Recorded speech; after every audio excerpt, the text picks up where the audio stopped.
Dave Brownsound from Sum 41, and we are just releasing our new record, Heaven and Hell. I hope you get it. Stream it anywhere, pick it up where you want. Beautiful, brother. Thanks for joining us today. Thank you. It's good to be here. All right. So, Sum 41 released the double album Heaven X Heaven Hell back on March 29th, mate. So, I know it's only been a couple of weeks, but how's the early reception been? It's wild. It is absolutely wild. Seeing comments. I don't know if my algorithm is getting rid of the bad comments, but most of the comments have been really, really nice and gracious. And it's after putting so much like blood, sweat, and tears into this record, it's really, really nice and vindicating. Now, this is going to be your final album, which we'll get into later on in a bit more detail. But with that in mind, like, what was your focus, I guess, and what sorts of things were discussed in the early stages of this album? Well, I mean, the odd thing was in the early stages of the record, it wasn't even going to be a double album, let alone our last album ever. Okay.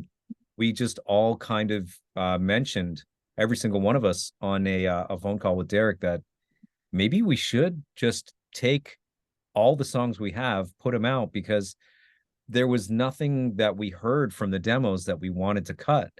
So I think thanks to that too, we were able to lean into the heaviest stuff we've ever done and lean into to that classic sound with the updated appearance that the Heaven side got. All right. And it's a great idea, and it's a poignant farewell gift to your fans, showcasing both sides of your pop punk influences, as well as the heavier side, as you say. But was it a challenging album to write, I guess, like having to write to two distinct styles? I I don't think I have ever seen Derek work harder in the writing room than he did on this record.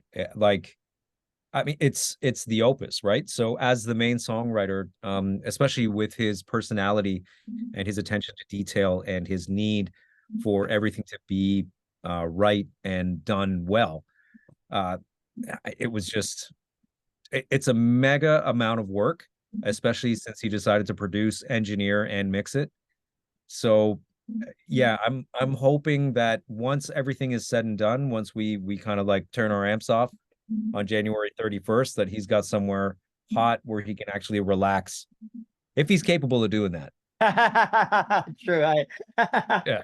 And how about for the band as a whole? Like, was it an emotional experience? Like, was it a joyful experience? Was it a relieved?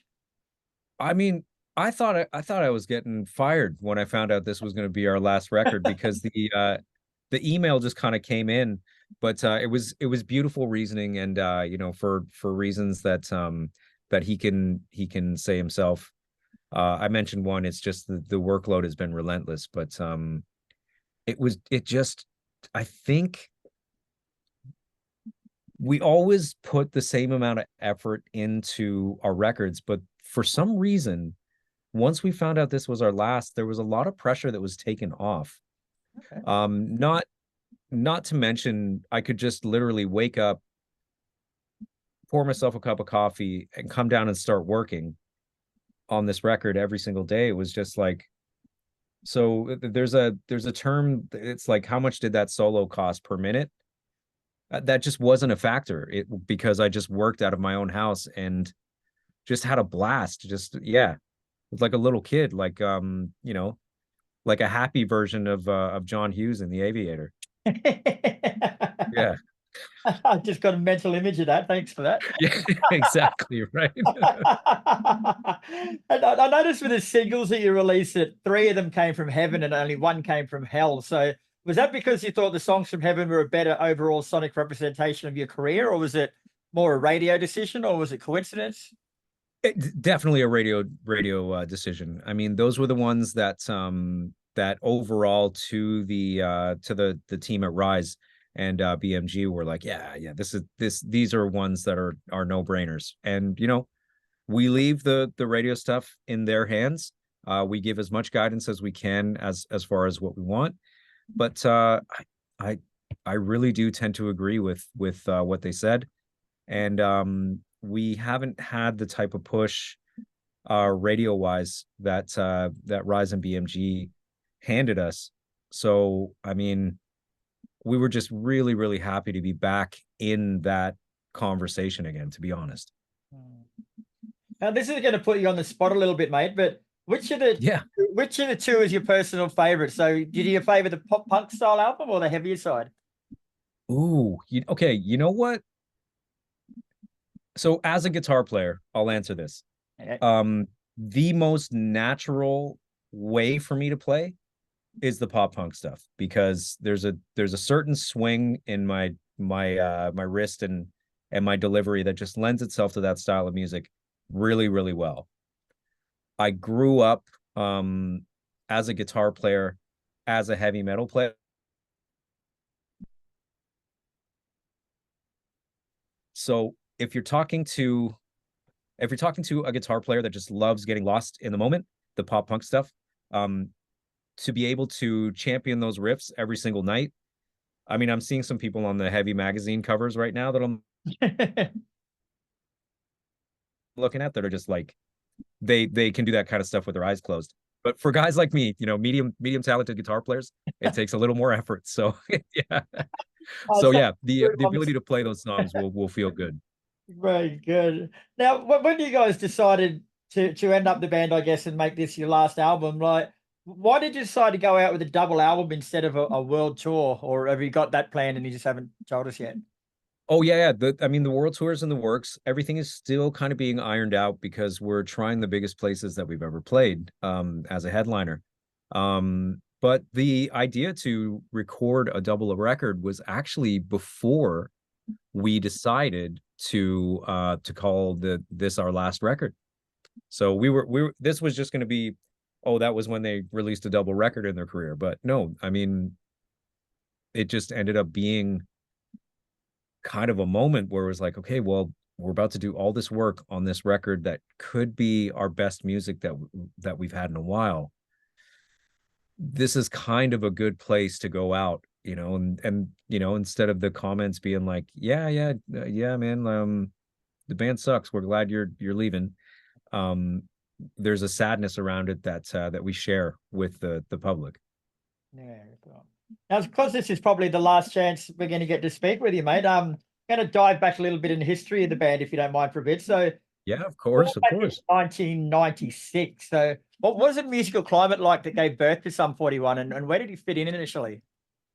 We were so I didn't understand that I could play a heavier version of punk rock until about 95, 94, when somebody had introduced me to Suburban Teenage Wasteland Blues by Strung Out, which led me to Propagandhi, which led me to DOA, and just that rabbit hole of punk rock, thanks to a friend of mine named Mike Vilcox. He used to play in a band called Not by Choice in Canada.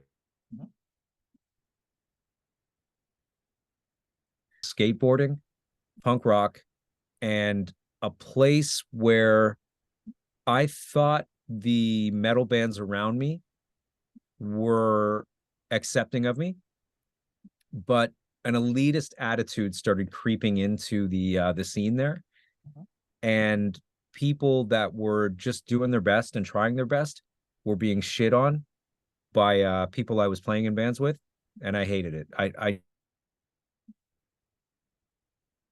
I don't like the suppression of creativity. I think there's better ways to tell people that they can do a better job at what they're doing. So that seemed to be more along the lines of how punk rock was being discussed and approached in our town at that time. And that's really what led me in, was a sense of, for a couple years already, that were inviting me into their band. Yeah, the merging of pop punk and heavy metal wasn't as prevalent as it is today. So, did you initially have trouble finding people who connected with that music? It was impossible. It was impossible. So the three of us all had a massive love for Iron Maiden, but I mean, the metal guys I knew, they were just like, yeah, we like the Misfits because James Hetfield wears a Misfits shirt. And I was just like, there's just so much more out there to listen to. And I'm not saying this about every single metalhead in the world. These are just the ones that I grew up around. And that's it. So the metalheads in Ajax. I'd get teased and I'd have to hide my punk rock records from my older heavy metal friends so that they wouldn't kick the shit out of me. But the yeah, it just the three of us at that time, me, Steve, and Derek, we just had a connection musically where we really, really liked pretty much the exact same things. And we just had the same kind of outlook, like, let's have fun and see how far we can take this thing. Sure. So, no, it's probably a little bit too early yet, mate. But when you do say January 31st, I think you said you were going to call it a day officially. So when you sit back and reflect on your career, like what do you hope to leave as Sum 41's musical legacy? Oh, I mean, the legacy, honestly, it's up to to people like you. It's up to the people that listen to the music. We don't really get to choose what legacy we leave behind. It's just we work on things as hard as we can. We put so much effort into what we do, and so much care and time has been sacrificed, by you know us, where we could be with our loved ones, but we need to tend to this. And I'm not trying to say that for anybody's sympathy or pity, but just if I could choose a legacy, it's the fact that we love doing this, and I hope that that shines through in what people hear. Beautiful, mate. All right, well, we'll wind up with this one, bro. So, what's next for you personally, mate? Like, are you going to stay involved with music on any level, or are you looking forward to just stepping back for a while? I'll always have music. I'd love to expand in the arts a little bit more, try my hand at I'm already doing voiceover with a company called Innovative Artists. And love to try my hand at a little bit of like background acting.